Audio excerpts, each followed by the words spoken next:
episódio. É muito diferente você trabalhar com música e fazer música. São duas coisas completamente diferentes. E eu entendi isso depois de muito tempo, que eu falava, cara, por que eu tô triste? Tudo que eu sempre sonhei, tipo, tô numa gravadora, tenho um escritório, tenho uma equipe maravilhosa, tenho um produtor, tô fazendo... Mas é porque eu tava naquela coisa. Eu vou tocar violão, mas é numa live. Eu vou fazer tal coisa, mas é não sei o quê. Não era um show, não era, tipo... Eu não tava... Às vezes, fazer música...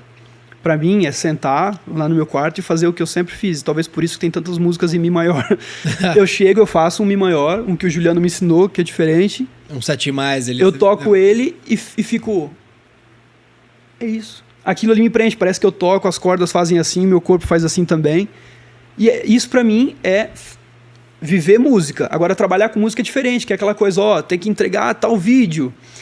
Eu fico tipo, mas não é fazer música. Agora, até você entender que são duas coisas completamente diferentes e você entender a profundidade e a necessidade de você fazer música, independente se você trabalha ou não, quando você ama música, aquilo é libertador, porque você está na sua casa e eu posso, às vezes, ter trabalhado o dia inteiro fazendo reuniões, gravando conteúdos e pipipi, popopó. Mas no fim do dia eu ainda sinto vontade de ir lá, sentar no piano e tocar qualquer coisa, só para sentir. E o piano tem disso até, que é muito louco, porque tem tantas cordas ali dentro, e ele vibra tanto que a sensação é que você tá... Tá tudo na sua frente, né? Não, muito e você tá tipo assim, ó... Você tá fazendo um condutor. Um fio condutor, então você tá vibrando junto com ele, assim, é muito diferente. O violão, ele também tem isso, mas a sensação corporal é que ele vibra menos por conta da estrutura, então eu fico ali, às vezes, sentindo, eu não tô nem tocando, assim, eu falo, cara, vou experimentando, que nem uma receita, assim, cara, mas eu vou adicionar uma sétima, mas se é uma sétima, agora eu vou para esse grau aqui, vou fazer uma coisa. E aquilo ali vai... Quando você vê, você tá fazendo uma música. Você não tá pensando em fazer uma música, sabe? Mas eu acho que você vem numa frequência muito diferente de toda a cena. Sim, eu acho que... eu vejo isso de uma forma muito boa. Todo mundo acaba... Eu não vou usar o termo se prostituindo, mas todo mundo acaba se desvirtuando um pouquinho para atender... para fazer o checklist do que um artista precisa fazer. Tá, essa aqui eu preciso fazer, essa música eu preciso fazer pensando numa dancinha de TikTok. Eu preciso me vestir dessa forma. Eu preciso fazer isso aqui. Você tem uma ala que é a música aqui num bloquinho, mas você tem um checklist gigante aqui do lado que é extra música. É muito difícil de fazer. Talvez pro artista que tá ali de verdade seja a coisa mais difícil do cara fazer. O primeiro episódio que a gente gravou, não foi o primeiro episódio que a gente lançou, mas o primeiro episódio do gravado do podcast, o número 1, foi do Dino Teixeira. E aí, naquele episódio, a gente comentou alguma coisa de você e ele só parou e falou assim: o Brian é muito true, né? Foi exatamente essa frase que ele usou. Eu falei, cara, e é isso. O fato de ser de verdade. Engraçado, porque o Dino, você vê, eu tenho episódios com artistas gigantes e o episódio mais ouvido no Spotify é o do Dino. Porque foi uma aula assim, ó, pra artista e tudo mais. E você, depois que ele falou isso, eu falei, cara, realmente, eu começo a olhar pra tudo que você faz e é muito de verdade. Desde a parte musical, desde a parte da identidade, desde o lance de... Cara, você me mandou uma mensagem Foi de Natal? Foi de Réveillon? Feliz Ano Novo. Do nada. Pegou e mandou. E não foi mensagem padrão, copia e cola, que um monte de cliente mandou. Feliz 2004. O cara pegou, mandou um áudio bonitinho. Pô, falei, cara, é muito de verdade, cara, isso aqui. Tem um quadro seu na minha casa. E aí, quando chegou o quadro chega com um papelzinho amarelo, enroladinho num tubinho assim, um lacinho, e um texto que o cara escreve com um girassolzinho desenhado. Tudo à mão, você fala, cara, é muito de verdade. E não tem mais. E sabe o que eu acho que é isso aí? Eu acho que é estratégia. Sabe como? Um dia, alguns dias, isso já aconteceu e acontece até hoje, eu entendi que eu queria ser o Bono Vox. Quando eu tinha meus 17, 18, assim, eu falava, cara, eu quero cantar as músicas que nem o Bono, que nem o Ed Vedder e tal. E aí eu me frustrava, porque eu ia escrever, e eu escrevi um monte de música romântica. Não que eles não tenham músicas românticas, mas a minha voz estava em outro lugar, era outro tipo. E eu falava, cara, eu fazia as músicas que eram mais rock and roll, eu falava, mas isso aqui não tá legal. E aí um dia eu lembro que eu era bem mais novinho, isso aconteceu lá atrás também.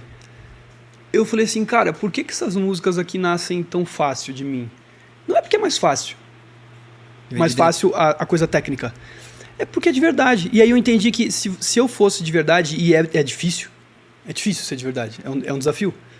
E várias vezes eu já caí em várias armadilhas, assim, de enxergar coisas e pessoas que eu admirava muito e queria ser aquilo, e corria mais para aquele lado, corria mais para o outro, mas sempre voltava para o centro e falava, ser de verdade talvez seja a melhor estratégia a longo prazo para um artista. Porque se você for de verdade, se você escrever música com verdade, se você tocar em cima do palco com verdade, em algum momento, talvez seja daqui a um mês ou daqui a 10 anos, em algum momento, coisas muito legais vão acontecer e você vai ser você.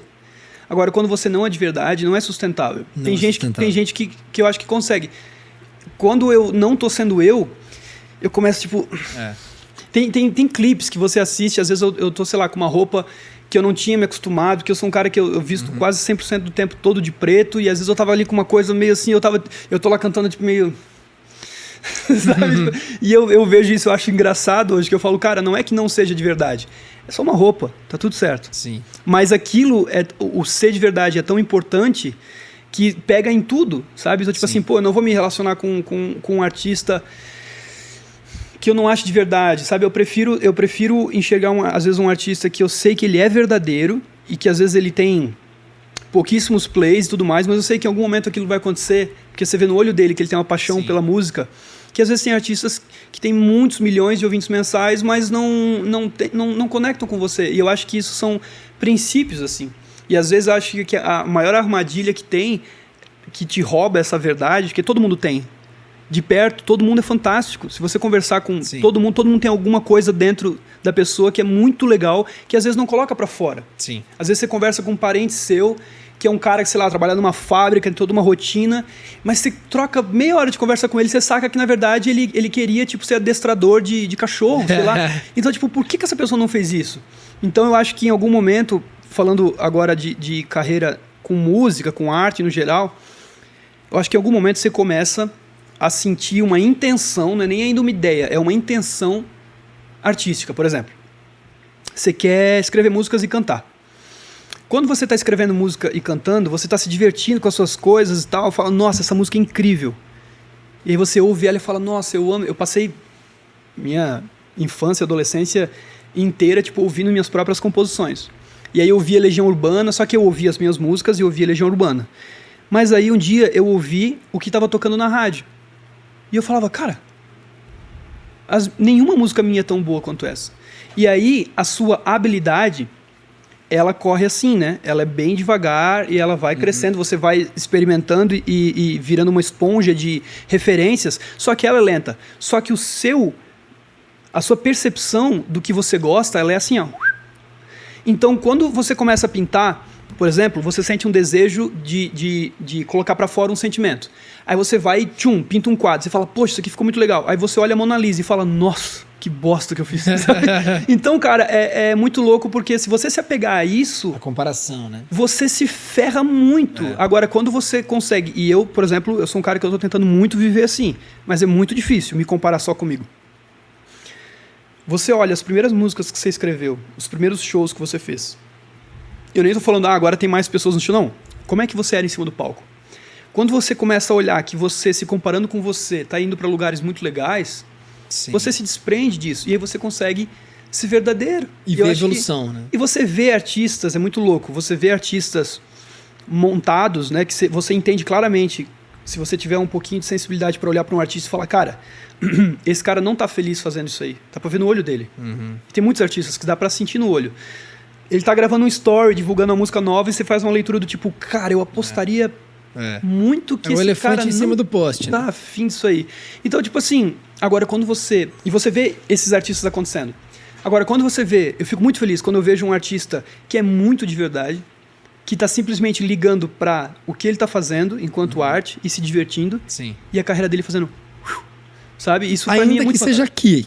Mas, por exemplo, quando eu bati o olho pela primeira vez no Mamed, o Lucas Mamed. Moleque bom.